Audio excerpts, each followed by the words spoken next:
hamba Allah laki-laki 30 tahun, pegawai negeri dari Sumatera Selatan dari 08237659 sekian-sekian. Bismillah Ustaz, apakah seorang suami nanti di akhirat akan menanggung dosa istri yang lalai kepada perintah Allah? Saya sebagai suami selama ini selalu berusaha mengajak istri saya kepada jalan yang benar dan lurus. Tapi istri belum mendapatkan hidayah. Kalau Anda sudah menasihatinya, Anda lepas tanggung jawab. Contoh kasus Nabi Nuh dan Nabi Lut alaihi wassalam. Dua nabi ini Allah jadikan perumpamaan dalam Al-Quran. Ya. Kedua istri mereka, istri masing-masing ini, Nabi Nuh dan Nabi Lut meninggal tenggelam bersama dengan kaum mereka karena mereka tidak mau mengikuti nasihat dan saran-saran dari suami mereka. Dan Allah tidak menghisap lagi Nabi Nuh dan Nabi Lut karena memang mereka sudah mengingatkan, sudah menjalankan. Seperti itu kurang lebih. Tapi yang jadi masalah kalau Anda tidak pernah menasihati, tidak pernah meluruskan kesalahannya, maka ini tentu saja Anda akan bertanggung jawab. Ya. Jadi Allah alam setahu saya, Anda tidak akan menanggung dosa itu. Afwan Ustaz, saya mau tanya, ayah saya kan meninggal 16 tahun yang lalu. Kemudian ibu saya meninggal di bulan Juli tahun ini kemarin. Kemudian wasiat beliau itu mau dimakamkan satu liang lahat dengan ayah saya. Itu hukumnya boleh atau tidak Ustaz? Ya, baik. Ya, jazakallah khair. Ya, Pak, iya. Jadi jawabannya boleh, Bu. Tidak masalah. Dalilnya adalah bagaimana Nabi SAW mengubur di Badr, ya. Begitu juga di Uhud, satu liang lahat beberapa orang sahabat. Ada yang satu liang berdua, ada yang bertiga. Dan Nabi SAW suruh mendahulukan yang bagian paling bawah adalah orang yang paling banyak bacaan atau hafalan Qur'annya. Jadi Allah, hamba Allah 29 tahun ibu rumah tangga Sumatera Selatan dari 0812 7206 sekian-sekian. Bagaimana sikap saya apabila suami telah dirasa cukup dalam memberikan nafkah tapi tidak bisa dijadikan tempat curhat? Suami memang bukan tempat curhat, Bu, ya. Suami tempat kita mengabdi. Ibu mengabdi. Itu yang diperintahkan dalam agama. Penuhi kebutuhannya, layani dia gitu. Jadi memang dia bukan tempat untuk curhat. Curhat ini dalam Islam kepada Allah Subhanahu wa Ta'ala. Ibu ada masalah apa, keluh kesahkan kepada Allah. Kalau Anda menyampaikan kebutuhan Anda, nggak ada masalah. Tapi kalau setiap curhat Anda harus didengarkan oleh suami, ini nggak ada dalam syariat. Nggak ada anjuran itu gitu. Ya. Sebagaimana juga suami tidak harus menjadikan istrinya sebagai tempat curhatnya. Boleh ngobrol, tapi bukan berarti harus suami kita mendengarkan curhatan kita. Yang ada benar adalah Anda menjadikan suami sebagai ajang Anda mengabdi, ya, mengejar ridha Allah Subhanahu wa Ta'ala dari sini. Assalamualaikum Ustaz. Ya, waalaikumsalam warahmatullahi wabarakatuh. Silakan, Bu. Saya perempuan, hamba Allah. Saya ingin bertanya mengenai hukum LDR setelah menikah dan kiat mencintai mertua seperti mencintai orang tua sendiri. Kiat apa, Bu? Bisa diulangi? Kiat mencintai mertua seperti mencintai orang tua sendiri.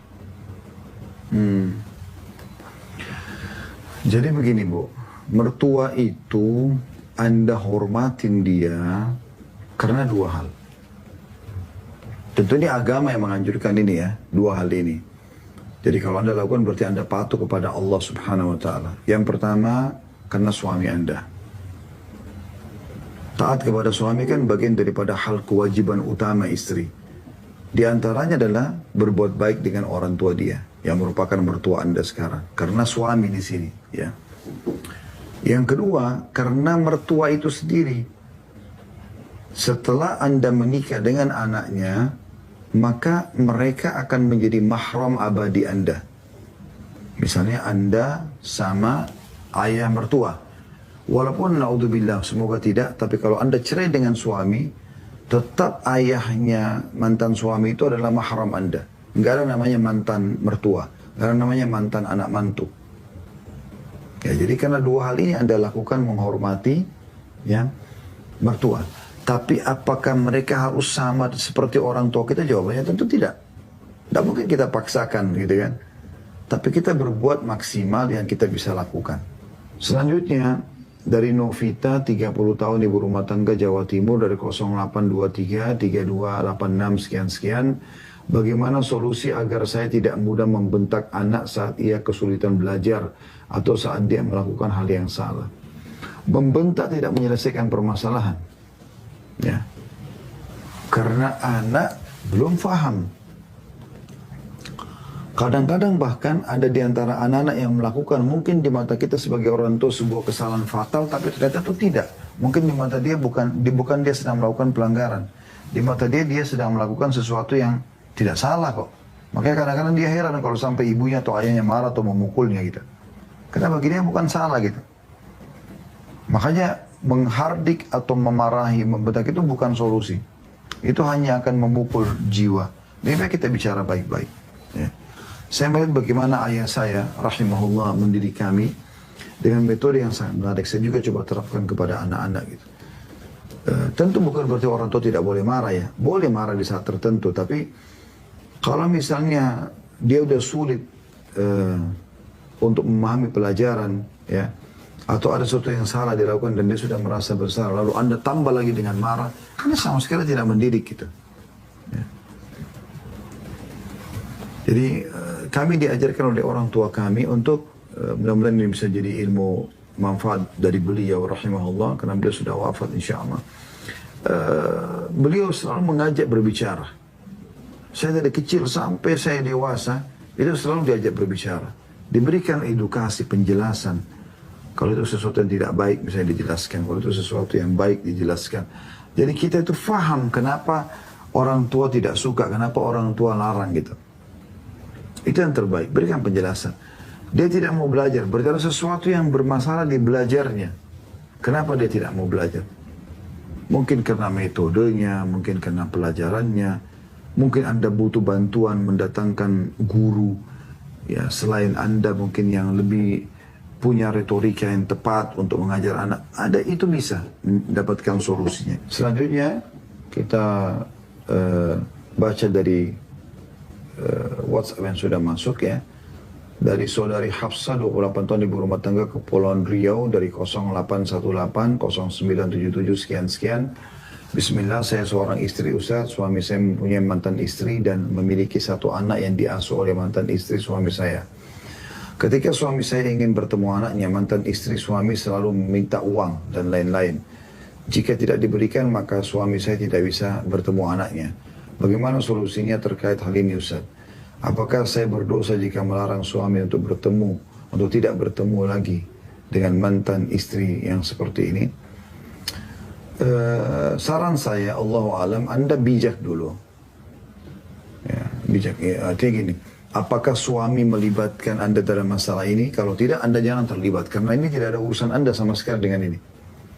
Ini urusan dia dengan tanggung jawab dia terhadap anaknya. Ya. Kalau suami memang mengatakan apa yang seharusnya saya lakukan, ya, dia minta saran Anda, nah baru Anda terlibat di situ. Karena keterlibatan Anda sampai mengatakan melarang ketemu suami ini, tidak ada urusan Anda sama sekali, karena itu kewajiban dia untuk bertemu dengan anaknya gitu ya. Tapi kalau Anda diminta saran, oke, kita akan jawab. Kalau Anda minta saran, suami mengatakan kira-kira apa yang saya harus lakukan. Nah ini baru kita berikan saran. Saran saya adalah, Anda bahasakan ke suami, bagaimana caranya diatur supaya bisa ketemu dengan anak tanpa ada istri itu, atau mantan istrinya. Tidak harus ketemu dengan mantan istrinya. Misalnya, ada satu kerabat mantan istrinya yang laki-laki yang bisa membawa anak itu ke satu tempat, misalnya lalu kita ketemu. Itu kan jauh lebih baik, suami Anda ketemu. Ya. Dan juga dilihat, kalau ada permintaan uang, ini permintaan uang apa dulu nih? Kalau kebutuhannya mantan istri ya, suami tolak saja. Karena tidak ada kewajiban, dia sudah bukan istri lagi. Tapi kalau itu kebutuhan anak, itu kewajiban. Nggak bisa. Bercerainya suami istri tidak menggugurkan tanggung jawab masing-masing kepada anak. tetap harus. Ya. Ibu jangan melarang suami untuk menafkahi anaknya gitu. Nggak boleh. Karena itu harus diberikan, baik lagi bersama sama ibunya anak itu atau tidak bersama lagi. Baik, selanjutnya insya Allah penanya yang masuk dari Vena Imansari, 31 tahun, ibu rumah tangga, Jawa Tengah, dari nomor 0857 0240 sekian-sekian. Bagaimana menasihati dengan baik suami yang malas sholat, dan suami saya saat kecil beragama Katolik tapi sekarang sudah mu'allaf. Seperti umumnya Anda menasihatin orang, tapi saya sudah pernah berikan masukan di beberapa materi kita yang lalu ya.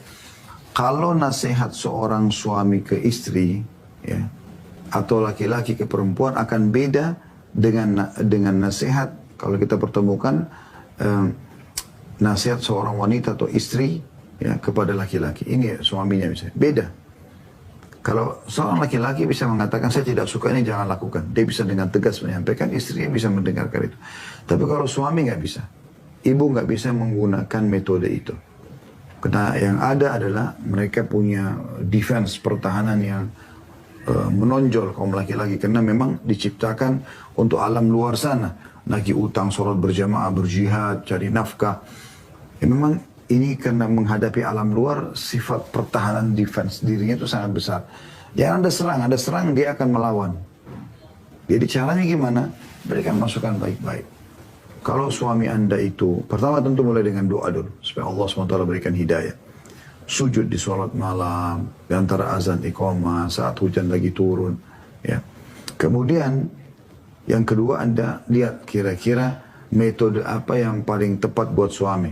Misalnya dia suka nonton tontonan ya. Anda kirimkan cuplikan ceramah tentang sholat.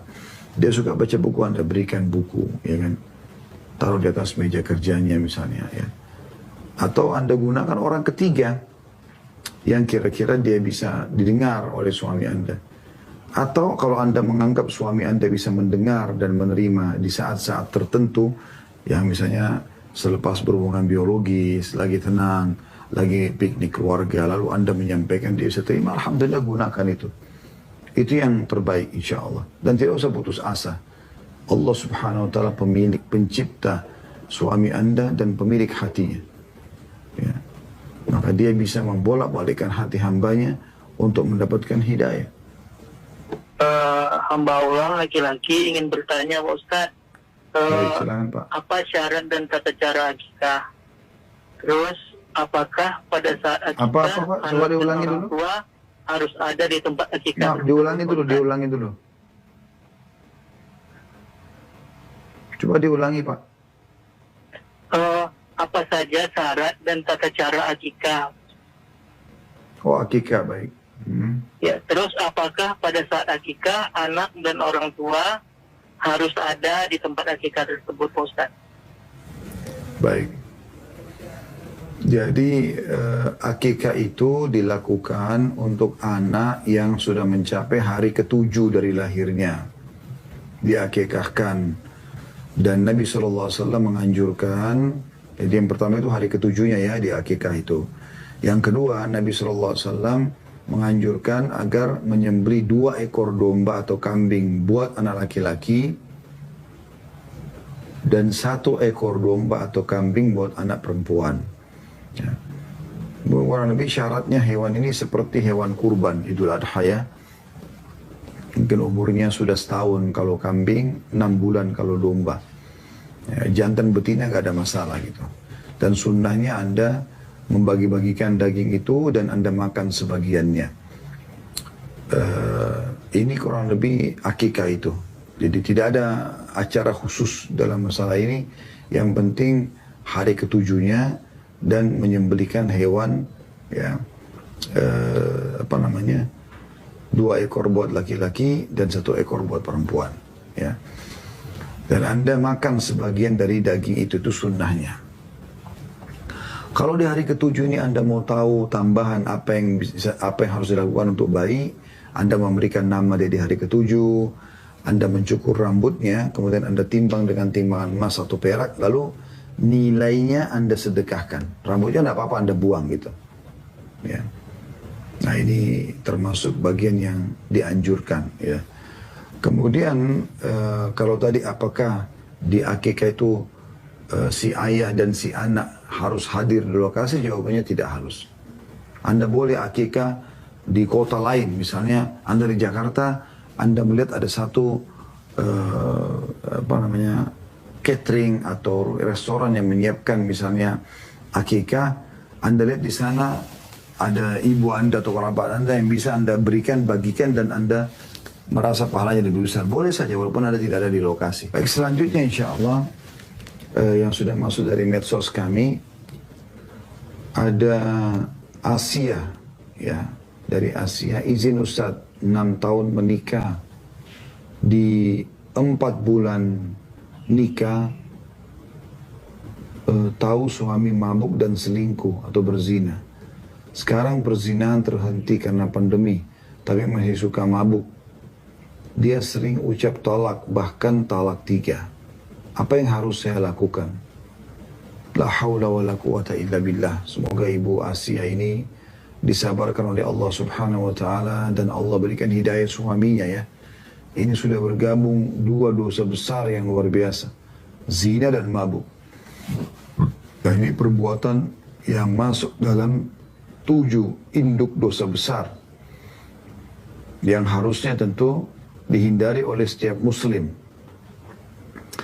Saran kami, yang pertama ibu doakan, ya. Yang kedua ibu coba berikan masukan tentang masalah wajibnya sholat, ya. Kemudian jangan sampai mabuk, ya, karena itu haram, dengan cara datangkan cuplikan-cuplikan ceramah, karena tidak ada yang bisa mengubah seseorang untuk meninggalkan hal buruk seperti ini kecuali agama.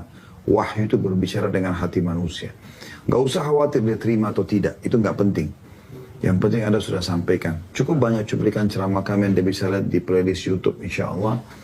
Di YouTube di berandanya ada playlist, Anda bisa cari. Dosa-dosa besar, ada bahasan tentang masalah zina, ada bahasan tentang minum khamr, ya, atau narkotika, atau ya, minuman keras ini. Itu ada jalan dalilnya. Anda bisa insya Allah ambil cuplikan dan Anda bisa perdengarkan. Juga Anda bisa gunakan orang ketiga ya untuk menasihati dia. Kalau juga tidak mau, saran kami istikharah saja.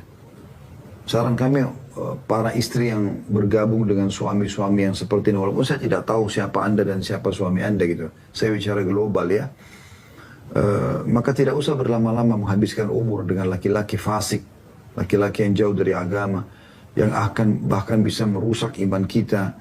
Ya, dia kalau setiap hari mabuk ini jadi permasalahan. Orang mabuk itu bisa melakukan segala macam kesalahan, bahkan bisa membunuh istrinya, bisa menyakiti. Nah, ini berbahaya sekali. Dan ada dari Instagram yang sudah masuk. Ustaz izin bertanya, bagaimana caranya untuk kita yang ingin menikah tapi mahar belum ada? Kata Nabi SAW, wa ankihul akfa'a minkum. Menikahlah dengan orang yang sepadan dengan kalian. Ya. Mahar itu tidak harus sesuatu yang besar. Berapa saja kemampuan Anda. Bahkan kata Nabi SAW, aktsaruhunna baraka aqalluhunna mahra. Atau kama qala Nabi SAW dalam hadis, wanita yang paling banyak berkahnya, yang paling sedikit maharnya. Itu paling berkah dalam kehidupan. Jadi tidak perlu mencari wanita yang akhirnya maharnya mahal gitu ya. Anda menikah dengan orang yang sepadan. Di kota Anda tidak dapat, akan cari di pedalaman. Alhamdulillah di Indonesia sangat luar biasa. Saya masih melihat, kita bersyukur ada di Indonesia, negara tercinta ini. Semoga Allah jaga dari semua permasalahan, semua bencana. Allah lunasi utangnya. Allah berikan hidayah para pemimpin untuk adil. Allah berikan hidayah kita para masyarakat untuk patuh. Sehingga kita menjadi masyarakat yang makmur, tentram, ya, beriman kepada Allah SWT. Allahumma amin. Maka di Indonesia ini luar biasa gitu. Mudah sekali menikah. Bahkan Anda sering dengar dengan mas kawin seperangkat alat sholat, mas kawin 100.000 rupiah. Berapa gram emas misalnya. Banyak terjadi. Dan itu bisa terjadi. Anda bisa. Anda datang ke kota, desa manapun Anda datang ke imam masjid, Anda bahasakan saya datang dari sini, nama saya dari kota ini, nama saya Fulan, saya ingin menikah di kampung ini, bisa dibantu. Anda bisa bertemu dengan jodoh Anda insya Allah. Itu tidak sulit gitu. Kalau betul-betul Anda belum punya sama sekali, Anda bisa bersabar. Ya. Anda bisa bersabar insya Allah. Karena sini kan pertanyaan bagaimana caranya untuk kita yang ingin menikah tapi mahar belum ada. Artinya Anda bersabar dan jalankan hadis Nabi SAW. Beliau bersabda, ya ma'asyara syabab, man istata'a minkumul ba'a falyatazawwaj, fa inna aghaddu lil basar wa ahsanu lil farj. Wahai sekalian anak muda, siapa yang sudah mampu, maka menikahlah, ya. Karena itu akan lebih menjaga kesucian, kemaluan dan kehormatan pandangan mata gitu. Uman lam yastati, dan siapa yang belum mampu, fa alihi bis-shaum, maka sebagai dia puasa, fa innahu lahu wija, karena itu akan menjadi tameng bagi dia. Ya, selanjutnya dari Fitri Atmawati, ya, 31 tahun, ibu rumah tangga dari Jawa Barat, dari 0812 1481 sekian-sekian. Bagaimana menasihati suami saya yang sering tidur selepas sholat subuh dan sering begadang nonton bola? Kalau dia tidur selepas sholat subuh, ini tergantung. Ini bukan sesuatu yang haram, ya. Tergantung, kalau kondisi fisik dia membutuhkan itu, maka jangan dilarang. Tidak ada masalah gitu, ya. Cuma memang anjuran para ulama untuk tidak tidur langsung selepas subuh itu karena ada amalan-amalan tertentu yang harus dijaga, seperti zikir pagi petang, ya. Hadits Nabi SAW misalnya yang berbunyi sampai membaca subhanallah sebelum terbit matahari. Ini kan berarti pas selepas subuh, ya. Dan sebelum terbenam matahari 100 kali baca subhanallah, maka itu lebih baik daripada bersedekah dengan 100 ekor unta. Sampai membaca alhamdulillah 100 kali sebelum dan sebelum terbit dan sebelum terbenam matahari, habis subuh dan habis asar, ya. Maka itu lebih baik daripada memiliki 100 ekor kuda yang digunakan berjihad di jalan Allah. Sampai membaca Allahu Akbar 100 kali sebelum terbit dan sebelum terbenam matahari, maka itu lebih baik daripada membebaskan 100 budak, ya. Dan sampai membaca la ilaha illallah wahdahu la syarikalah lahul mulku wa lahul hamdu wa huwa ala kulli syai'in qadir 100 kali sebelum terbit dan sebelum terbenam matahari, ya. Maka dia akan datang hari kiamat membawa pahala, tidak ada orang yang menyamai pahala dia atau lebih, ya. Kecuali orang yang berbuat seperti dia atau lebih, ya. Ini kan ada amalan yang dikerjakan sebelum terbit matahari. Kalau habis subuh langsung Anda tidur, maka Anda kehilangan ini, kan ini contoh, ya. Ada zikir pagi yang akan dijaga dan dibaca pada saat itu. Nah, tapi kalau kondisi memang dia sakit, dia memang dari safar, dia semalaman begadang karena nggak bisa tidur, dia tidur itu jangan dilarang, itu dia istirahat gitu kan.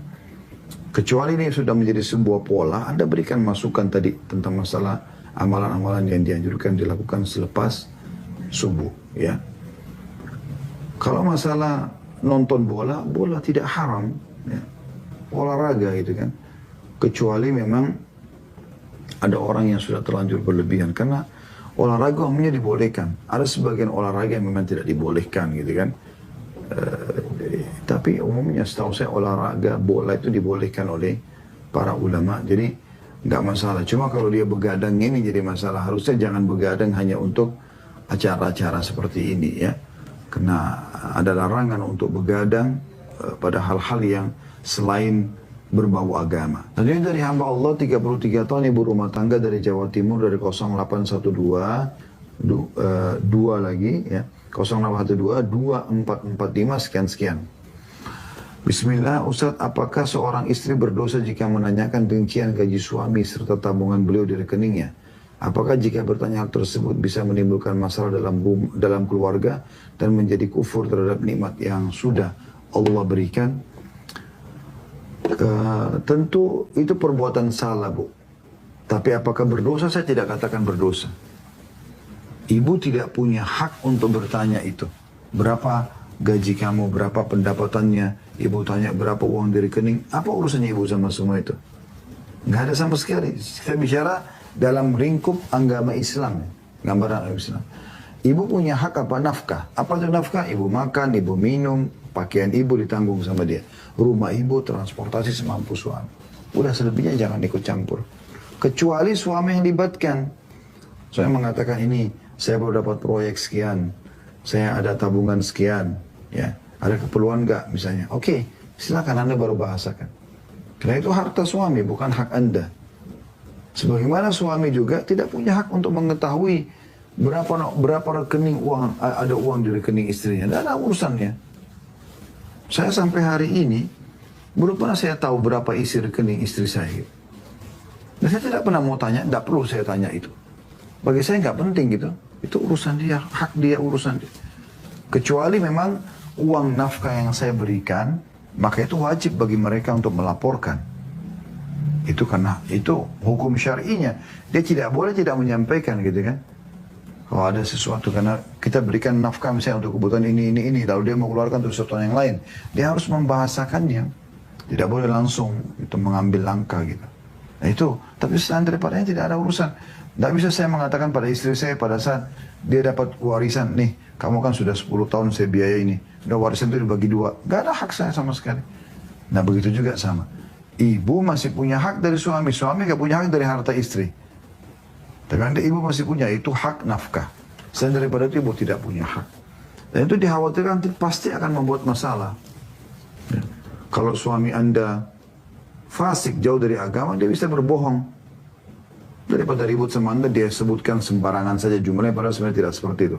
Atau kalau dia bertakwa sama Allah, dia tidak akan bicara. Dia tidak mau anda tahu. Anda juga bisa tersinggung. Kok tak jawab? Orang rahasia ya. Karena jadi masalah. Lalu untuk apa? Untuk apa teman-teman sekalian? Loh kita dari suami itu jadi istri, hanya sampai ajal datang kok. Setelah itu kita menuju ke surga abadi. Untuk apa kita buat masalah dalam hidup kita? Tugas kita hanya sampai kita mati. Kalau kita sudah mati, selesai. Ya. Jadi nggak usah melahirkan permasalahan yang tidak ada. Dari hamba Allah kita baca ya. 28 tahun ibu rumah tangga DKI Jakarta 0856 1169 sekian. Pertanyaan, saya sudah menikah 3 tahun dan punya 1 anak, tapi suami saya sering meninggalkan sholat dan puasa Ramadan. Bahkan mengatakan saya sok suci saat saya mengajak dia untuk sholat. Padahal latar belakang keluarga suami saya berpakaian syar'i. Apakah berdosa jika saya ingin meminta berpisah? Pertama sekali saya akan jawab penanya ini. Atau saya mulai dengan mendoakan semoga Allah memberikan hidayah suami ibu ya, sehingga dia bisa mendirikan sholat, karena ini adalah rukun Islam yang kedua. Ini bukan pilihan tapi ini kewajiban, sholat 5 waktu. Semoga Allah insya Allah berikan hidayah. Saya jawab pertanyaan ibu di sini. Sebelum saya masuk ke inti pertanyaan, inti jawaban dari pertanyaan Anda, saya akan titik beratkan dulu kalimat Anda mengatakan padahal latar belakang keluarga saya, suami saya adalah berpakaian syar'i. Ini bukan tolak ukur. Penampilan seseorang bukan jadi tolak ukur. Berapa banyak orang yang sudah memelihara sunnah Nabi SAW, jenggot misalnya, tapi juga dia melakukan kesalahan-kesalahan. Ada orang yang sudah sholat dan di saf pertama, tapi juga masih menipu. Ya. Jadi bukan itu jadi tolak ukurnya. Tapi perbuatan realita dia di lapangan gitu. Memang sih kalau orang tidak sholat itu sudah cukup untuk menjadi tolak ukur buruk dalam segala hal gitu. Karena sholat ini hubungan antara kita dengan Allah SWT. Kalau dia sudah tidak jaga sholat yang merupakan Allah wajibkan, dan itu akan menyebabkan dia masuk ke dalam surga. Atau dia akan masuk ke neraka kalau dia tinggalkan. Ya. Karena Nabi SAW mengatakan al-ahadul ladzi bainahum tarakus shalah wa man taraka faqad kafar. Perbedaan dasar antara kita dengan orang kafir adalah sholat. Siapa yang meninggalkannya dia telah kafir. Maka nggak boleh sama sekali meninggalkan, apalagi amdan, secara sengaja, tahu hukumnya gitu. Bukan ada udzur, bukan karena ketiduran, bukan karena hilang akal misalnya. Maka itu tidak boleh. Baik, kita masuk ke inti pertanyaan Anda, yaitu suami tidak sholat.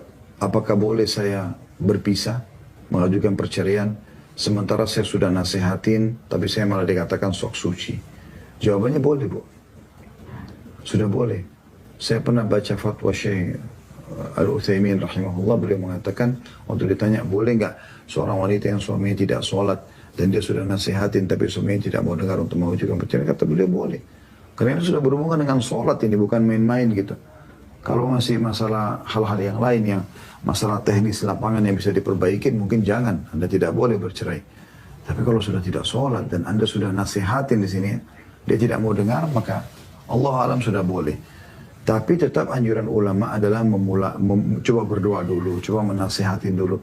Kalau tetap dia tidak mau tahu, ya sudah, Anda lebih baik jangan habiskan umur Anda dengan orang seperti ini yang tidak mau tahu. Baik, selanjutnya insya Allah dari Novita, seorang akhwat 27 tahun sudah menikah, pegawai swasta Jawa Barat dari 0857 7840 sekian-sekian. Saya seorang ibu bekerja sebagai karyawan swasta. Tiba-tiba pengasuh anak saya resign karena sedang hamil. Menurut suami, saya harus tetap bekerja karena perlu bantu ekonomi keluarga. Saya ingin titipkan anak saya kepada ibu saya, namun suami melarangnya. Saya sudah sangat mentok susahnya mencari pengasuh. Mohon pencerahannya Ustaz. Di sini kita lihat dulu ya, masalah ibu membantu ekonomi keluarga ini seperti apa. Sebenarnya kan itu tidak ada, bukan kewajiban ibu. Kewajiban ibu justru mengurus anak itu. Ya. Kalau memang suami misalnya sudah berusaha bekerja, cari nafkah, dan dia memang tidak punya income kecuali sangat kecil. Mungkin hanya bisa memenuhi kebutuhan dia sendiri misalnya. Harusnya uang bulanan di rumah itu 5 juta, dia cuma bisa datangkan 500.000. Itu mungkin hanya kebutuhan dia sendiri, tidak bisa gitu. Sehingga si istri membantu bekerja. Dengan membantu bekerja, istri punya gaji lah yang bisa digabungin gitu kan. Dan ini karena istrinya sendiri yang mau melakukan dan dikuatkan dengan permintaan suami. Dan itu pun pekerjaannya harus tidak ada sesuatu yang haram di situ. Maka itu boleh. Tapi perlu digarisbawahi dan Anda ingatkan suami kalau Anda bukan punya kewajiban untuk itu. Di saat suami sudah punya pendapatan dan cukup untuk kebutuhan. Walaupun pas-pasan. Nggak ada kewajiban. Anda harusnya bisa ya, mengurus anak itu. Karena itu kewajiban. Kalau Anda mau jalankan apa yang suami inginkan, tetap bekerja, dan Anda tidak mungkin lepaskan anak sendirian dan Anda mau titip semua orang tua Anda, dia juga nolak, ya tanya kepada dia, solusinya apa kira-kira? Lalu anak ini siapa yang mau urus gitu? Tidak mungkin dibawa ke tempat kerja. Biarkan dia yang memberikan solusi kepada Anda. Itu yang kami sarankan, Allahu a'lam. Ya. Tapi ingatkan dia dua hal. Ya. Yang pertama tadi, ya, kalau dia tidak punya, Anda tidak punya kewajiban bekerja, justru anak ini yang wajib. Dan Anda bilang, berapapun gaji yang dimiliki oleh yang kamu dapatkan, misalnya bilang sama suami begitu, saya siap kok, kita kelola sama-sama aja, secukupnya. Yang penting anak ini tidak terbengkalai. Yang kedua, kalaupun dia bilang, enggak, tetap harus kerja, misalnya, karena bisa membantu ekonomi keluarga segala macam. Oke, anak ini siapa yang jaga? Nah, ini tanggung jawab kita sama, nggak bisa sembarangan gitu. Kalau mau cari pengasuh, pengasuhnya belum ketemu. Dan pengasuh ini umumnya sulit untuk dijadikan sebagai pengganti ibu ya. Kayaknya nggak bakal mungkin ada baby sister atau pembantu rumah tangga PRT yang bisa menggantikan posisi ibu. Itu mustahil sekali gitu. Sangat tidak mungkin. Ya, karena mereka umumnya kalau berpendidikan tinggi tidak mungkin mau jadi PRT. Nggak mungkin mau jadi pengasuh anak gitu ya. Jadi mereka ini hanya sekedar membantu si ibu. Kayak misalnya ibu lagi sibuk masak, terus anaknya lagi butuh digantiin popoknya misalnya, maka dibantu oleh pengasuh anak mungkin. Tapi kalau untuk dilepaskan pendidikannya itu nggak mungkin. Ini perlu dibahasakan ke suami insya Allah. Selanjutnya, silakan dari penelpon yang sudah masuk. Assalamualaikum Ustaz. Waalaikumsalam warahmatullahi wabarakatuh. Ya, silakan Pak. Izin bertanya Ustaz, saya laki dari Sumatera Utara ini Ustaz, mau bertanya Ustaz. Iya, silakan. Bagaimana kita seorang anak ya untuk mendakwahi atau memberitahu tentang Islam ya, kita begitu ke orang tua kita gitu Ustaz. Karena kan paling pasti kan gini, kalau kita sebagai anak menasihati orang tua, paling orang tua ini menganggap bahwa mungkin kita anak, mungkin ilmu mereka lebih tinggi daripada kita gitu sih Ustaz. bagaimana cara mendakwai mereka gitu biar bisa ke jalan yang lurus gitulah. Terima kasih Ustaz. Baik. Jadi gini, semua orang sebenarnya didakwai sama ya. Dan kita tidak usah khawatir tentang masalah dakwah Islam ini. Dia benar dan tidak akan pernah Islam itu salah selama Anda sampaikan dengan dalil yang benar gitu. Hanya saja dalam menyampaikan dakwah, mendakwahi orang tua, mendakwahi siapapun teman-teman sekalian. Yang pertama, kita harus punya ilmunya dulu. Apa yang kita ingin bahas, kita harus punya ilmunya. Kalau Anda tidak punya ilmunya, Anda jangan tegur. Jangan masuk dulu ke bab mendakwahi, gitu kan. Kalau Anda sudah baca tentang apa yang ingin Anda bahas, ya, Anda sudah punya cukup, Anda merasa ilmu di situ, di poin itu saja, di bahasan yang sedang mau dibahas, gitu. Baru Anda mulai bicara. Yang kedua, Anda dalam berdakwah ini, skala prioritaskan hal yang besar, yang paling besar dulu. Kayak misalnya orang tua kita tidak sholat, sama orang tua kita misalnya menggibah, gunjing orang. Anda dahulukan sholatnya dulu. Dan lebih besar daripada urusan gibah. Walaupun memang gibah juga adalah dosa besar gitu. Atau menggunjing orang. Skala prioritas gitu. Yang ketiga, Allah SWT menggambarkan tentang metode berdakwah. A'udzubillahi minasyaitonirrajim. Ud'u ila sabili rabbika bil hikmah. Berdakwahlah hai Muhammad di jalan Tuhanmu dengan cara hikmah. Hikmah itu meletakkan sesuatu pada tempatnya. Berbicara pada waktu yang tepat, media yang digunakan tepat, ya. Wal mau'izatil hasanah, dan diingatkan dengan peringatan-peringatan yang baik. Misalnya orang tua kita tidak sholat, kita dahulukan dulu membacakan keutamaan sholat. Dapat apa sih kalau orang sholat? Kalau betul-betul sudah nolak, baru kita masuk ke ancaman. Jadi jangan di awal kita berdakwah kita sudah menyampaikan orang kalau nggak sholat masuk neraka, nanti dibakar, nanti begini dan begitu. Bukan. Tapi orang sholat dapat apa sih? Supaya orang lebih termotivasi untuk mengerjakan. Ya. Kemudian Allah mengatakan wajadilhum billati hiya ahsan. Kalaupun harus berbicara, ya, berdebat sama mereka maka dengan cara yang baik. Ya. Artinya bukan ribut-ribut, bukan untuk pamer, bukan untuk riya, tapi murni untuk menyampaikan kebenaran gitu. Dan yang terakhir, fahami teman-teman sekalian, dakwah itu sifatnya penyampaian, bukan penerimaan. Jadi kalau kita sudah sampaikan, sudah selesai. Lepas tanggung jawab kita di sisi Allah SWT. Walaupun cuma baru satu kali kita sampaikan. Ini poin penting ya. Nah, banyak orang berdakwah kecewa karena dia targetnya penerimaan. Apa yang dia sampaikan harus diterima. Itu nggak harus. Itu keliru kalau dia faham seperti ini. Ya. Jadi sampaikan saja. Dia terima tak terima itu bukan urusan kita. Nabi Ibrahim AS mendakwai ayahnya Azar, tapi tidak mau dengar sampai meninggal dalam keadaan kufur. Jadi, Nabi Muhammad SAW mendakwai pamannya Abu Talib, tapi tidak mau dengar sampai meninggal dalam keadaan kufur. Dan seterusnya, Nabi SAW mendakwai juga orang-orang lain banyak, ya. Paman beliau Abu Lahab, ya, juga sama. Assalamualaikum Pak Ustadz. Waalaikumsalam warahmatullahi wabarakatuh. Pak Ustadz, saya dengan hamba Allah Ya. ingin bertanya, bagaimana sikap saya Pak Ustadz agar suami lebih pengertian? Karena jika saya marah kan saya diam. Apakah ini termasuk keluarga sakinah? Baik. Ada lagi yang mau ditanyakan, Bu? Sudah Pak Ustadz, itu aja. Jadi lebih kepada sikap ya, sikap ibu pada saat suami lagi marah, ibu diam gitu ya? Pak, ya bukan Pak Ustadz yang marah saya, tapi saya diam. Tapi suami kayaknya nggak pengertian gitu. Oh, jadi apakah sikap ibu pada saat marah, ibu diam itu sudah benar gitu ya? Iya betul Pak. Sementara suami saya kayaknya nggak tahu saya tuh marah sebenarnya gitu. Ya, memang secara rasional tidak mungkin Bu. Kalau ibu diam saja, tentu suami tidak tahu. Ya. Dan insya Allah coba nanti saya jawab ya.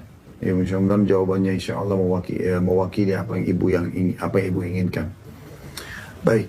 Jawabannya insya Allah untuk masalah ini, pertama kita doakan semoga ibu langgeng sama suami dan semua yang mengikuti acara kita ini baik live ataupun siaran ulang yang sudah berumah tangga, Allah SWT langgengkan rumah tangganya, Allah angkat permasalahan dan perselisihan yang terjadi, dan Allah menanamkan keimanan di hati setiap anda suami istri, sehingga yang suami selalu bertakwa kepada Allah, istri juga bertakwa kepada Allah, saling berlomba-lomba mengejar surga dari pasangan masing-masing, dan akhirnya bisa sebagaimana Allah satukan di dunia, Allah satukan juga di akhirat. Allahumma amin.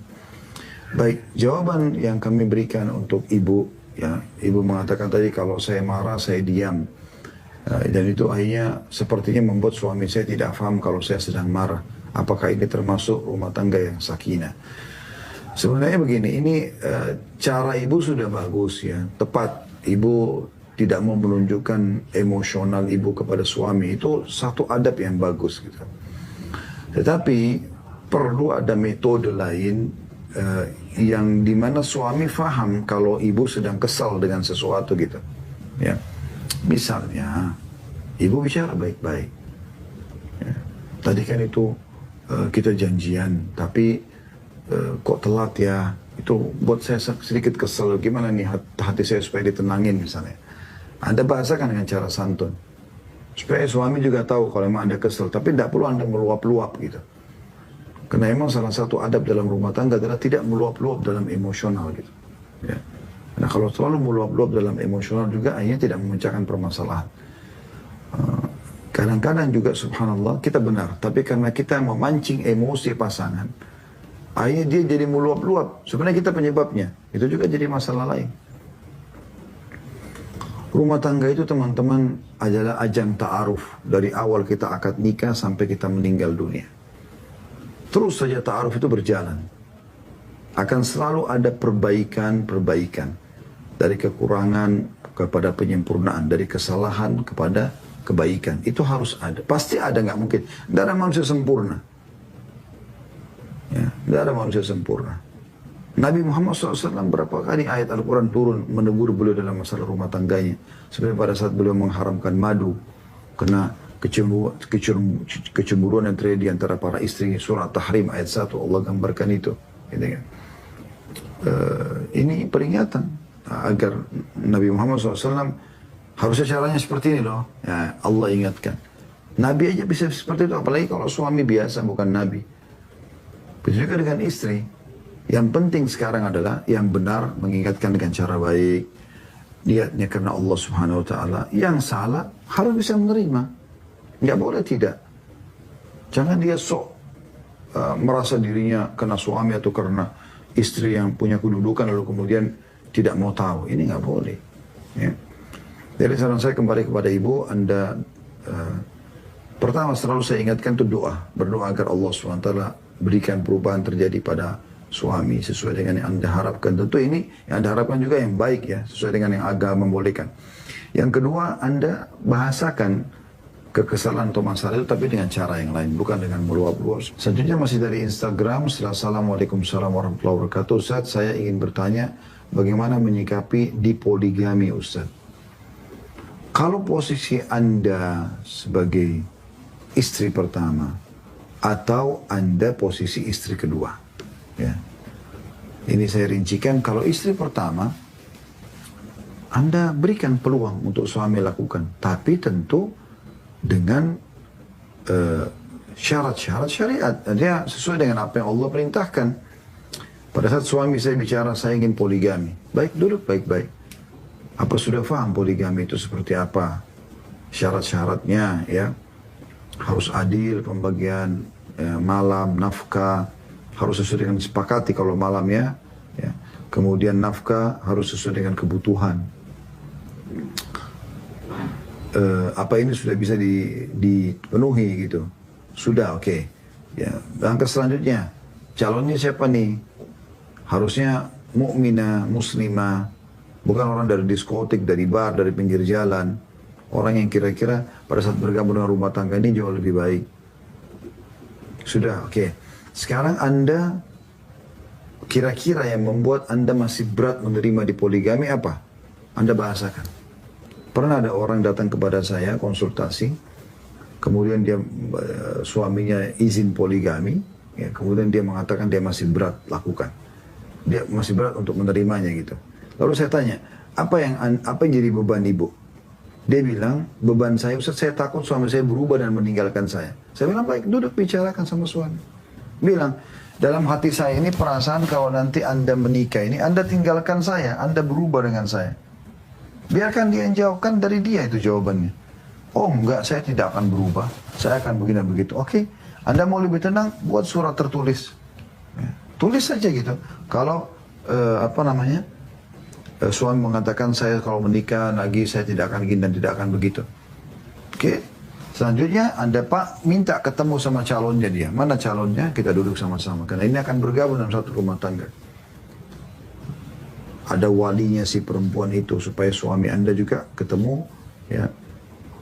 Ada mahramnya. Ada di situ Anda tahu ditanyakan, ini suami saya mau poligami dan Anda yang dipilih. Bilang sama perempuan itu. Ini rumah tangga kami sudah berjalan baik, tidak ada masalah. Ya, sekarang Anda akan bergabung. Benar gak suami saya mau melamar? Oh benar, baik. Ya, bagaimana sekarang Anda menyikapi rumah tangga ini? Sudah tahu belum poligami itu?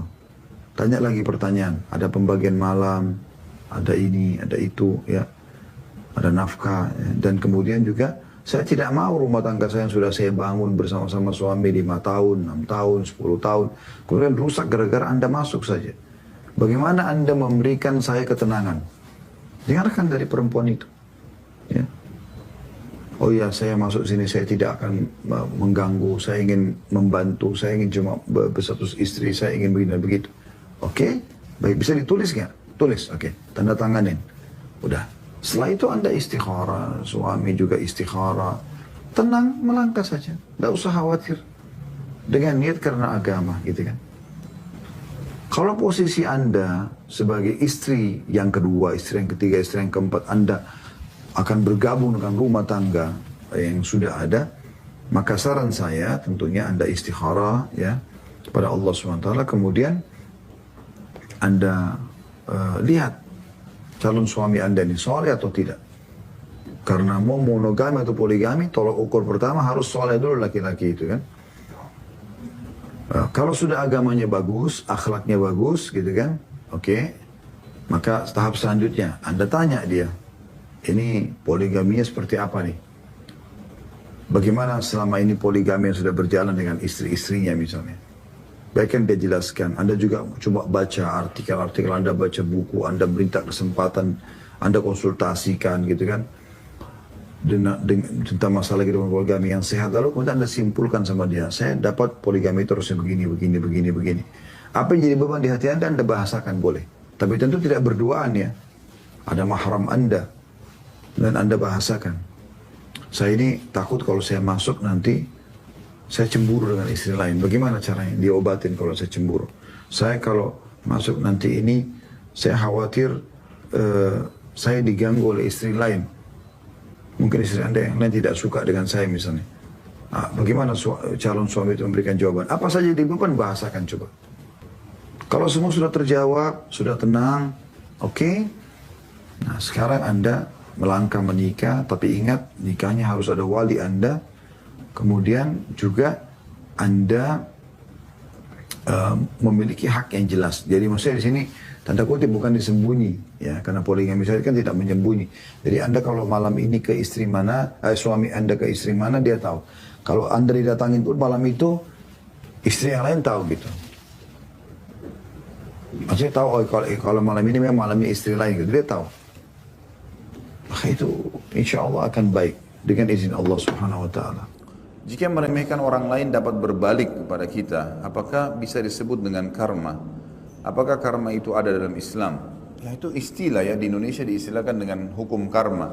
Tapi memang dalam Islam kita tidak namakan karma, tapi kita mengatakan memang ada dalam dalil-dalil hadis Nabi SAW yang membuktikan kalau orang melakukan satu perbuatan maka dia akan dibalas dengan perbuatan yang sama.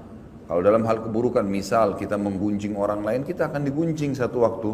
Kita memukul orang lain, kita akan dipukul. Memang ada hadis Nabi SAW berbunyi masalah itu. Seperti misalnya, kama tadinu tudan.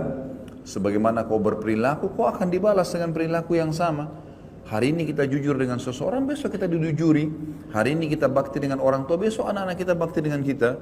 Kita setia dan dengan tulus dengan pasangan, Allah juga akan menjadikan pasangan kita seperti itu dan seterusnya. Gitu. Juga sabda Nabi SAW, al-jaza min jinsil amal. Balasan akan datang sesuai dengan kadar perbuatan seseorang. Juga hadis Nabi SAW yang lain cukup banyak berhubungan dengan masalah ini. Siapa yang berbakti pada orang tuanya, atau berbaktilah kalian pada kedua orang tua kalian, maka Allah akan karuniakan kalian anak-anak yang berbakti dengan kalian. Dan jagalah kesucian, kehormatan, kemaluan kalian, maka juga Allah akan jaga kesucian, kehormatan, kemaluan pasangan kalian. Itu dalam syariat. Tapi tidak pernah kita temukan ada istilah karma. Ya. Saya tidak tahu ini di Indonesia digunakan apakah seperti itu, persis seperti hadis-hadis kita sampaikan. Kalau iya, maka kita mengatakan hadis Nabi SAW, kita bukan mengatakan istilah itu. Berarti dia yang sesuai dengan hadis Nabi, gitu kan? Bukan hadis Nabi yang menyesuaikan dengan istilah-istilah yang ada. Apakah ada doa yang dicontohkan oleh Rasulullah SAW untuk menghindarkan diri dari sifat ujub dan menyakiti sesama makhluk? Tentu saja secara khusus lafaz saya sekarang tidak teringat terus terang. Tetapi kita dianjurkan untuk memohon kepada Allah SWT agar dihilangkan dari sifat sombong, ya, sifat merendahkan orang lain. Seperti tadi saya katakan sifat syamata yang membuat ada doa Nabi SAW agar dilindungi dari syamatatil a'da, dari kesombongan yang diarahkan kepada musuh sehingga musuh mengalahkan kita dan seterusnya, gitu kan. Sampai para sahabat itu kalau mereka melihat di dalam benteng musuh sudah mulai mereka mencaci maki Allah, mencaci maki Rasulullah SAW, mencaci maki Islam, maka mereka sudah mengatakan, maka mereka saling mengatakan berita gembira, kalian sebentar lagi akan menang. Karena mereka sudah mencaci maki Allah, mencaci maki Rasulullah, berarti akan ada respon yang sama, balasan dari Sang Pencipta Allah. Tapi doa secara khusus terus terang saya sekarang belum terlintas, cuman cobalah ucapkan lafaz-lafaz sesuai dengan yang kita harapkan kepada Sang Pencipta Allah. Karena doa boleh kita mengatakan, ya Allah, karuniakanlah ya, untukku sifat merendah di hadapanmu, di hadapan para makhlukmu. Kemudian ya, hilangkanlah semua dari hatiku sifat sombong, sifat berbangga-bangga, ria, dan seterusnya. Kita memohon kepada Allah SWT itu. Bagaimana kiat-kiat untuk mengatasi sifat ujub dan sombong? Ketahuilah, setiap terjerumus dalam satu perbuatan salah, ataupun kita akan terjerumus atau baru ingin melakukannya, baik sudah terjerumus atau akan terjerumus, gitu kan? Maka kata kuncinya untuk meninggalkan, kita membaca ancaman Allah di dosa itu. Seperti masalah sombong. Apa sih ancaman Allah? Oh ternyata, kata Nabi SAW, sombong itu, siapapun dalam hatinya ada seperti biji sawi dari kesombongan, tidak akan mencium bau surga. Berarti mencium surga tidak akan terjadi, apalagi masuk ke dalamnya. Ada ancaman. Coba baca 5-6 hadis tentang hal yang berhubungan dengan masalah ini. Sama dengan ujub. Ujub itu membangga-banggakan amal, bisa menghancurkan amal pahala. Lalu untuk apa kita sholat malam teman-teman sekalian? Untuk apa kita sedekah? Untuk apa baca Quran kalau kita hanya untuk berbangga-bangga di hadapan manusia? Apa yang kita dapatkan? Pujian dia yang sepanjang lidahnya? Oh kamu hebat ya? Oh kamu soleh ya? Oh kamu soleha ya? Kamu kaya ya? Habis itu gak ada apa-apa yang kita dapatkan, gitu kan? Jadi gak ada gunanya sama sekali. Sampai sebagian ulama salaf mengatakan, jadikanlah dirimu terkenal di langit, maka seluruh yang di bumi akan mengenalmu. Dan janganlah kamu jadikan dirimu terkenal di dunia dan kamu asing di langit sehingga akhirnya kamu akan terasingkan di dunia. Jadi memang kita harus bagaimana menjaga hubungan dengan Sang Pencipta Allah Subhanahu wa taala, insyaallah, dan memahami bahwasanya sifat-sifat buruk ini dinilai buruk oleh Sang Pencipta dan kita baca ancaman-ancamannya, insyaallah kita akan tinggalkan. Sama dengan orang kalau berzina, orang bohong atau apa saja, baca ancaman Allah di dosa itu, insyaallah kita akan tinggalkan karena wahyu berbicara dengan hati manusia. Allahu a'lam. Bagaimana harus dilakukan untuk memaafkan ayah yang sering kali mengata-ngatai saya bodoh, malas, lamban, suka menyalahkan saya? Saya pintar, IQ 120. Di sekolah pintar, tapi tidak juara. Doakan kebaikan. Ini mungkin karena ayah anda bukan orang yang faham agama, kan gitu. Orang yang faham agama, jadi harusnya memang didoakan, diingatkan. Ayah, ini adalah perbuatan Kalau ayah ucapin kalimat itu nanti jadi doa buat saya. Kenapa ayah nggak doain saya kebaikan, gitu kan? Supaya saya menjadi tokoh masyarakat, saya menjadi yang soleh, saya menjadi anak yang bisa berbakti. Kalau dia tidak mau ya sudah, kita doakan supaya dapat hidayah saja. Memang ada satu hal yang teman-teman sekalian yang kalau saya biasa berbicara dengan teman-teman yang sudah berumah tangga dan punya anak sudah menjadi status orang tua. Saya bahasakan begini, ada satu hal yang harus kita perbaikin, yang sering tertanam secara tidak disadari dalam jiwa setiap orang tua. Anak yang kita milikin, anak kita ini, walaupun pintarnya seperti apa, cerdasnya seperti apa, tetap status anak melekat dalam diri kita sebagai orang tua. Gitu kan? Jadi tetap saja kita anggap biar dia mau S1 kah, S2 kah, mau S10 kah, anak, kamu anak, tetap saja. Sebagian orang tua begitu prinsipnya, sehingga tidak boleh dinasihatin oleh anaknya. Ini sangat tidak bijaksana ya. Saya bersyukur kepada Allah SWT, ayah saya luar biasa gitu dalam mendidik. Saya dari kecil saya menyadari dan saya merasakan sendiri, dari saya masih SMA, seringkali kalau ayah saya itu ngajak duduk saya diskusi, kalau ada pendapat saya yang baik, diambil sama beliau. Sampai sekarang, kadang-kadang telepon-teleponan, saya sering ditanya, padahal beliau jauh lebih tua dari saya. Gitu kan? Jauh lebih bijaksana, dituakan sekali di keluarga, didengar oleh masyarakat di Makassar. Tapi saya melihat beliau sangat menghormati anaknya, sehingga saya pun punya percaya diri untuk memberikan pendapat-pendapat. Nah ini, saya melihat ini hal positif. Mesti kita sebagai orang tua jangan mengikat anak itu di status anak terus, sehingga kita anggap anak yang tidak boleh atau tidak akan bisa memberikan masukan orang tuanya. Ini pemahaman yang salah. Orang tua yang susah juga orang tua yang menghormati dan menghargai kalau pendapat anaknya positif, apalagi nasihat-nasihat agama. Jadi coba diberikan masukan ke ayahnya sambil didoakan. Mudah-mudahan saja beliau mau dengar gitu kan. Selebihnya innamal a'malu binniyat, Allah lebih tahu insyaallah. Setiap kali dia berdoa tidak baik, kita mengatakan ya Allah, semoga saja ini tidak terjadi padaku. Kita berdoa kepada Allah SWT agar tertepis doa-doa tidak baik itu. Bagaimana hukum jika bila ada seseorang akhwat yang gemar mengupload foto dirinya atau sketsa wajah cantiknya di sosial media agar dipuji orang atau guna mempromosikan suatu produk, contoh produk hijab? Apakah hal tersebut termasuk kategori dosa besar yang dimaksud dalam bahasan kali ini? Tentu saja ini dianjurkan untuk tidak boleh, jangan dilakukan. Kalau apakah itu dosa besar tergantung dia sekarang bermodel tabarruj atau tidak gitu. Dalam arti kata kalau untuk model tadi ya, kalau misal dia jual baju di butik, kemudian orang yang datang mau lihat baju itu dan dia memang kebetulan pakai baju itu, dan dia mengatakan ini baju yang saya pakai, contoh hanya untuk orang di tokonya dan sesama jenisnya, maka itu masih terbuka pintu boleh. Tetapi kalau dimaksud di sini mengupload, sengaja memamer fotonya seperti foto model, ini semua tidak boleh dalam Islam. Allahu a'lam, ini yang saya tahu tidak boleh dan ini termasuk kategori dosa. Tapi apakah dia masuk dalam dosa besar? Allahu a'lam. Ya. Bagaimana hukumnya jika saya mengucapkan selamat hari ibu ke ibu saya, sedangkan ibu saya ingin diberi kado dan spesial pada hari tersebut? Hari ibu setahun sekali ya. Saya tanya akhwat kita di belakang, mana anda pilih? Setiap detik dihormatin oleh anak atau setahun sekali? Hari ibu itu ada kisahnya sendiri, itu hari Nasrani. Ya, banyak referensinya, malah kalau kita buka internet itu terlalu banyak. Apa sebabnya, apa kisahnya gitu kan. Di antaranya sudah sering saya sampaikan. Jadi ada banyak ibu-ibu juga yang sempat ribut di Amerika itu karena tidak pernah dikunjungi oleh anak-anaknya gitu kan. Sehingga mereka minta minimal setahun sekali pada saat sudah masuk pantu jompo, itu nggak ada lagi anaknya yang datangin. Maka mereka sampaikan kepada pemerintah Amerika untuk diadakan khusus tanggal biar hari ibu, biar mereka bisa datang melihat kami gitu. Karena kalau sudah kerja, kalau sudah balik, sudah disuruh kerja keluar rumah, lalu kemudian mereka mandiri. Orang tuanya tinggal dimasukin panti jompo, sampai ada yang meninggal pun orang tua tidak diurus lagi. Ditelepon oleh panti jompo, ini orang tua kamu sudah meninggal, udah urus saja jenazahnya berapa biayanya saya transfer. Selesai. Ya. Nah maka karena itu mereka harusnya gitu kan, harusnya merayakan itu, mengadakan hari itu. Salah seorang syekh, saya lupakan di Mesir, kemarin ada kisahnya dia tulis dalam sebuah buku. Kalau nggak salah pengalaman beliau pribadi. Satu waktu beliau lagi ke Jerman, kemudian jalan. Di pinggir jalan ada satu ibu, sudah sangat tua gitu. Ibu ini mau menyeberang jalan, Tidak ada mobil yang berhenti kasih jalan. Sudah bungkuk pakai tongkat. Terus mobil lula lalang, tidak ada yang kasih jalan.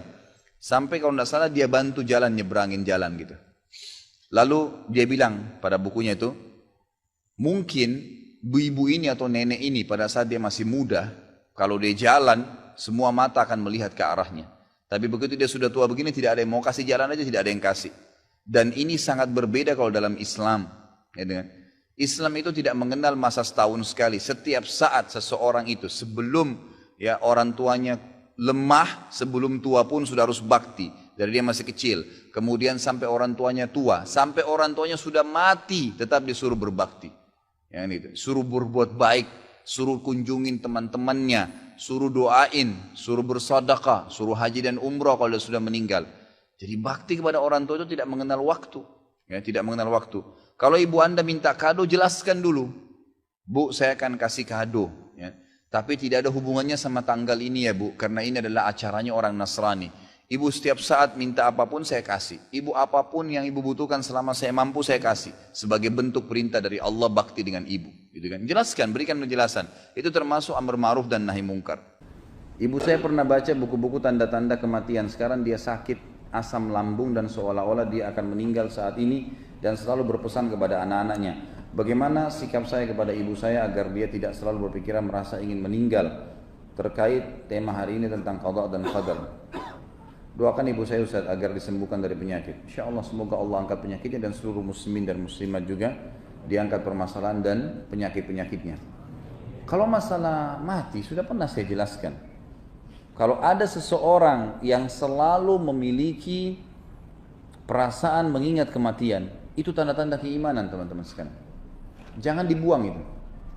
Karena untuk memunculkan perasaan akan mati, kemudian akhirnya terdongkrak untuk beribadah kepada Allah, itu adalah tanda-tanda keimanan. Karena kenapa banyak orang-orang yang berfoya-foya, orang yang berbuat maksiat, kenapa mereka berani melakukannya? Karena mereka tidak berpikir akan mati. Mati itu hanya akan datang kepada orang yang memiliki keimanan. Itu sudah satu hal yang positif. Nanti kalau saya mati bagaimana ya? Nanti akan begini. Itu selalu sampai sebagian ulama salaf menggali liang lahat di belakang rumah mereka untuk mengingat kematian. Setiap malam masuk, duduk, nanti kemudian dia masuk ke kamarnya tidur sehingga tidak pernah ketinggalan sholat tahajud. Seperti itulah memang. Ya. Jadi ini tanda keimanan. Kalau menurut saya tinggal ditunggangin keadaan ini untuk memotivasi ibu anda ini supaya rajin beribadah. Dukung ibadah-ibadahnya, berikan sejadah yang baru, berikan mukena yang baru, mungkin berikan Quran yang besar, dia mau baca, dukung apa saja, apa yang dia minta kita berikan kesempatan berbakti. Kalau saya ini malah positif. Jangan malah berharap itu dihilangkan, gitu kan? Tidak usah. Itu yang pertama. Yang kedua, masalah mati. Kita bisa ingatkan. Ini anda bisa mengingatkan ibu antum, bisa ingatkan ibu antum, atau untuk kita juga semua teman-teman sekalian. Bagi orang beriman mati itu bukan akhir segala-galanya, tapi awal segala-galanya. Bagi orang beriman. Karena kita akan menerima hasil. Ini nanti antum dulu di majelis ilmu, sholat berjamaah, apa saja ibadah yang sedang kita kerjakan teman-teman. Mati itu akan membuat kita melihat hasilnya. Kegembiraan seseorang bisa mengetahui hasil daripada perbuatannya, gitu kan? Sama kita ujian, kita sudah sekolah bertahun-tahun, 1 tahun misalnya, atau 2 tahun, 5 tahun, atau 7 tahun kita sekolah, kemudian kita di ujian untuk menentukan hasil kita. Setelah kita ujian, datang ujian tersebut, lalu kemudian kita menunggu hasilnya. Seperti itulah, kematian itu seperti ujiannya. Kemudian dia akan melihat hasilnya. Kalau orang beriman tidak akan pernah khawatir. Makanya pernah saya jelaskan, para sahabat ridwanullahi alaihim, itu kalau ada di antara mereka yang mau meninggal, mereka malah saling datang menyampaikan berita gembira. Berita gembira lah buat kamu ya, kamu akan meninggal. Sebentar lagi kau akan lihat hasil daripada perbuatan baikmu. Kau akan melihat ibadah itu, kau akan masuk surga, kau akan bertemu dengan Nabi SAW. Mereka saling menyampaikan berita gembira. Karena orang beriman, mati itu awal segalanya bagi mereka. Yang perlu khawatir menghadapi kematian memang orang kafir, orang fasik. Karena memang jelas ujung-ujungnya dia akan masuk ke neraka, akan disiksa. Jadi bagi orang beriman tidak ada sesuatu yang perlu dikhawatirkan. Kalau misalnya ibu anda mengatakan, nak sebentar lagi mungkin kalau ibu mati, ibu berharap begini. Oh iya ibu, baik. Mudah-mudahan Allah berikan ibu umur panjang, kami masih sempat berbakti. Dan ibu mati itu sebenarnya bagi orang beriman hanya pindah alam kok. Ibu akan menuju ke kehidupan abadi. Mungkin ibu, mungkin saya, mungkin kakak, mungkin adik lebih